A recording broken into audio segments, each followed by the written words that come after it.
ವಿಶ್ವಕವಿ Rabindranath ಟ್ಯಾಗೂರರು ಸ್ವಿಟ್ಜರ್ಲ್ಯಾಂಡಲ್ಲಿ France ದೇಶದ Nobel prize winner ರೋಮಾ ರೋಲಾ ಅವರೊಂದಿಗೆ ಸಂವಾದ ಮಾಡ್ತಾ ಇದ್ದಾಗ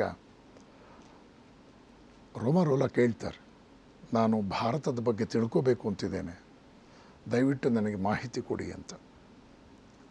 ರವೀಂದ್ರರ ಉತ್ತರ ಬಹಳ ನೇರವಾಗಿತ್ತು ಮತ್ತು ನಮಗೆಲ್ಲರಿಗೂ ರೋಮಾಂಚನವನ್ನು ಉಂಟು ಮಾಡುವಂಥದ್ದು.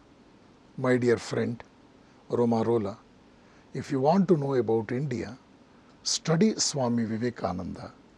Everything is positive in him and nothing negative ಅಂತ ಉತ್ತರ ಕೊಟ್ಟರು. ರವೀಂದ್ರನಾಥ ಟ್ಯಾಗೂರರು ವಯಸ್ಸಿನಲ್ಲಿ ವಿವೇಕಾನಂದರಿಗಿಂತ 2 ವರ್ಷ ದೊಡ್ಡವರು.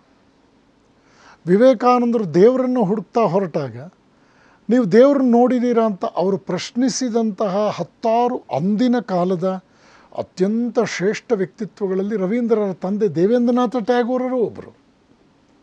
ಮತ್ತು ವಿವೇಕಾನಂದರ ರವೀಂದ್ರನಾಥ ಟ್ಯಾಗೂರರ ಬದುಕು ಜಿಯೋಗ್ರಫಿಕಲಿ ಕೂಡ ಅದೇ ಬಂಗಾಳಕ್ಕೆ ಸೀಮಿತವಾದ್ದು.